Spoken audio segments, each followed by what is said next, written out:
I don't claim to know what the future is going to be. I don't think that anyone can do that. But I think we can make some educated guesses. And I think it's also clear that there's massive opportunities lying ahead, which is also not the first time. If you look at it from a historical point of view, there's been a lot of transformations in our society or in our societies where tech has changed society as we know it. And it's funny that I was speaking to you from Deutsche Bahn before, because one of the things that I wanted to bring up as a reference of a transformation that we can learn from and get inspired by is, so I arrived with Deutsche Bahn before, and then walked in the traffic, etc., to get to the hotel. But back in the day, we used to cross the street different. So 200 years ago, when the trains arrived, when you crossed the street, the horses would know to stop for you. But the train wouldn't know that. So we as society, we adapted. So we did three things. The first thing is related to education and training. So how did people react when the trains were coming? Well, some people would be saying, oh my God, you know, that's going to kill my kid. Train is going to joof. Whereas other people would say, hey, well, the train is great. Now I can travel really cheap. I can put my products on the train and they will get to my client a lot faster. The second one is safety. When the train is coming today, over the 200 years, we've adapted a lot of things in safety. We put fences, there's a metal bar indicating that the train is coming. You have the visual, ding, ding, ding, sound, everything to alert you, so you understand what is happening. The third part is safeguards. If I am on the train and there's a guy running, doors are closing, and he's caught, it's always a guy also that is caught. Women, we make it on time. So when the guy is stuck between the doors, I can act, I can intervene. I can go up, I can break the glass, I can press the button, and the train will stop so that the guy can come in or out. So what is the equivalent of this in our workplaces? Because at one point in time, trains were the artificial intelligence or the AI. So what can we learn from the past? Well, when it comes to education and training, we need to know how the data is being collected and how it's being used. And from a safety and safeguard point of view, what is the equivalent in an AI situation of the guy that is stuck in the train where someone needs to manually intervene? How can we activate the safeguards? If we imagine that tomorrow in your company AI is being introduced, what role will the AI have? Is it the same to have a human coworker as it is to have an AI coworker? And is it the same if it's your peer, if it's someone who is at the same level, or if it's someone who is your manager, your boss? If we look at it from a peer level, what do we need to know about each other so that we can work effectively together in a team? In Sweden, we do fika, like we mentioned before, which is basically what we do here. You have coffee, you have something sweet, the whole team gets together, usually at 10 o'clock in the morning, and you have a chat. It's like a social glue to get the team together. And what we can see in our data at Celpax is that it's very, very effective to create teams that work together. The social part glues the team together, which brings productivity to your company. Machines, however, are at the moment particularly bad at reading people's mood. So what will the impact be of that? And if it's your boss, are we as humans ready for that on a purely emotional level? Because this is also a boss who isn't going to take you out for dinner and show you pictures of her kids or get drunk at the Christmas party and sing karaoke until 3 o'clock in the morning. And also, what happens if your boss isn't happy with you? because you're being evaluated by an algorithm. So if the AI decides that you're going to get fired, then human reviews in the future are going to be a lot more expensive, meaning that if there's an error of 1%, is management going to, upper management, are they going to trust the AI, or is there going to be a human review? Which then brings us on to ethics. AI only thinks as far as the data set that it has been trained for, meaning that you're going to need training. You're going to need massive training to train it in your company. So then the question is, who is going to change it? Who is going to train it? Is it going to be someone on your local team? Or is it going to be from the headquarters in Berlin? Is it going to be on a European level, international level, etc.? Independently, who is training it, you're going to have bias. So what is bias? Well, if we look at facial recognition, for example, which is an area where technology has made great improvements, if you show a photo of a male white man, the system will be correct in 99% of the time. If you show a picture of a black woman, it drops to 20 to 34%. That's bias, which is something that in the future AI will actually be able to help us with and point out our bias where we are guilty of bias. But at the moment, what we are doing is to feed the system with our own bias. If we look at machine learning, the machine needs examples to be learning by examples. So then the question is, what examples are we feeding the data set?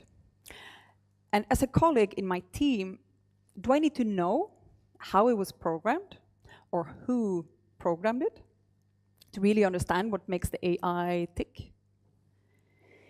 There's a very interesting moral test that MIT did. It's still open if you want to check it out online, where you're faced with two choices. The car is coming and it's going to hit a person crossing the street. Who are you going to save? Are you going to save the 4 people in the car, or are you going to save the person who is crossing the street? And then it asks you, if the person who is crossing the street, if that person is crossing when it's red, would you save him or her, or would you save the 4 people in the car? And if it's green when that person is crossing, who would you save? And it's crazy hard to answer this question. I really, really recommend that you go and check it out. So if we take this into the workplace setting, imagine that there's a self-driving trolley in Amazon, and that trolley can either hit a person or it can hit a stock.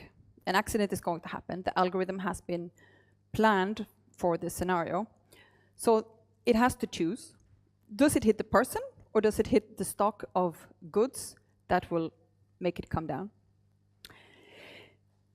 If the trolley hits the person, that person has a right to an explanation. Why did the trolley hit me and not the goods? The explanation could then be,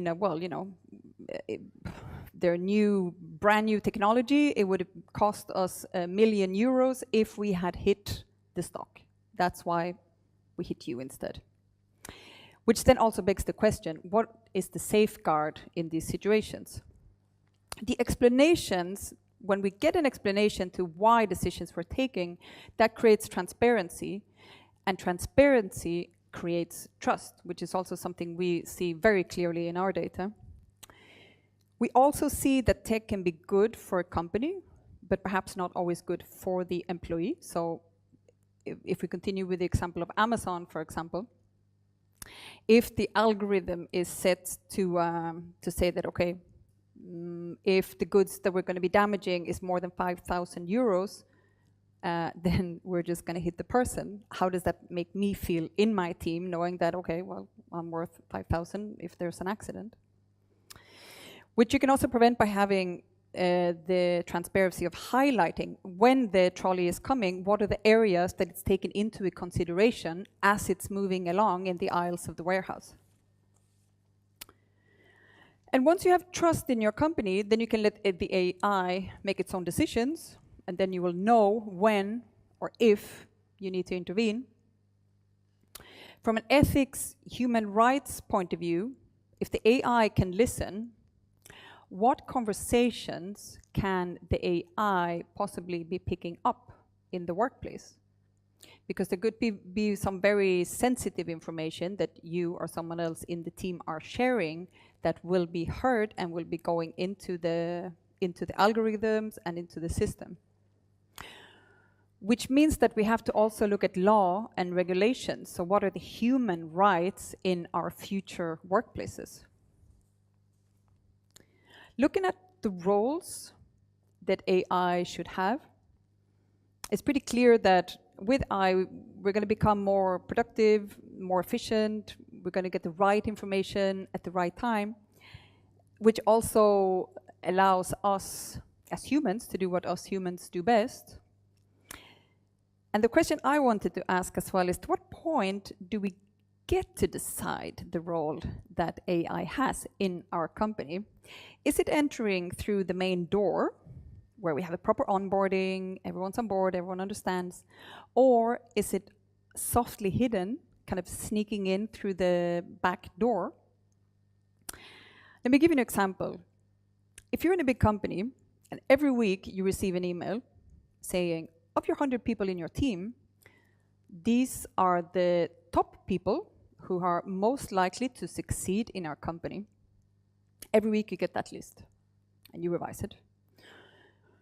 And then one day at the same time, you also get an order from top management and they say, well, you know, Rebecca, you're going to have to fire 5 people on your team. How would you do? It's going to be quicker and cheaper. There's going to be a big temptation to just go, well, you know, I have this list and these 5 people here, they've been at the bottom for the last 3 months. The temptation is going to be big to just say, well, you know, let's just fire these people. But then who is really in charge here? And also the 5 people on this list that are getting booted, what are their rights? So I wanted to highlight 3 things. The first is that there's a need to regulate automatic decision making. AI should not be able to have the power of firing a human being. The AI only thinks as far as the data set it has been programmed for. This doesn't mean that humans are better in that sense. Humans also fire in wildly unethical ways, which would be another session, invite me for that. The second part is related to the right to a human review. If the algorithm says that, okay, these 5 people, they should go, you have the right to get a review. You need to talk to them before you're getting fired, because the algorithm is using certain criteria. But what if you in your team are trying to do something new? You're trying out a new strategy, for example. That might take another 2 months before it actually comes into place, but you're being evaluated by some rules that you might feel are not fair to what you're trying to accomplish. And again, if the human reviews are going to have a price tag on them, it's also going to be harder to get that right. The third part is a right to an explanation. So how did the AI reach the conclusion? In this case, if for these 5 people, for example, how did it reach this conclusion that these 5 are the ones that should go? So you have the right to question, and you also have the right to fight the decision. No, I shouldn't go because, hey, I'm doing this new strategy, 1, 2, 3. And generally speaking, AI are very good at explaining how they have reached a conclusion. The question is then if the company is prepared to give that transparency within the company, knowing that it also can get out. So I am here today to argue that the AI should be a coach. A coach that can assist leaders, human leaders, and enhance, complement, etc., and say, hey, your team is very good at this. Maybe you should also consider doing what they're doing in the other department here, which is working great for them. Try this approach for a month, see how it works. Or they can let you know who you should be involving that you haven't been involving in a project, for example, someone from another department area in the company. Activities that you're doing, how can you do them better? If your team, if you have people that are leaving, for example, why are they leaving? And what can you do to change that, to keep the retention higher? And also when it comes to the training, what are you going to be training for? So if you train, for example, for cost saving, and that's your main goal, then if you go back to the Amazon results with the trolley, if you only train for cost saving, then the trolley is going to hit the person all the time, because that will save you money. So if you say that, well, you know, I can save $5 if I hit the person instead of this goods here, you're going to be saving money. And if, for example, if fun is part of your values in your company, then you also need to train for fun. So maybe you need to put in kudos as one of the training criteria and integrate that in your training. At Celpax, one of our values is reach. And if I had an AI that I could train the way I wanted, let me give you Nigeria as an example. We have many signups from Nigeria. We send free devices to Nigeria, but we don't make any money whatsoever in Nigeria. But we still send them because reach is one of our values. Imagine if tomorrow I say, well, you know, money is going to be our priority. We need to make more money. What happens to our reach goal? It means that we need to retrain to maintain that value. We need to retrain to keep that as our main priority as well. And in that sense, AI can alert you when you're ignoring a value. If it's teamwork, for example, you can program for whatever. If gender equality is something which is important for your company and that you're working more on, the AI can help you keep your focus so that you can improve in those areas, or diversity, or whatever is important in your company.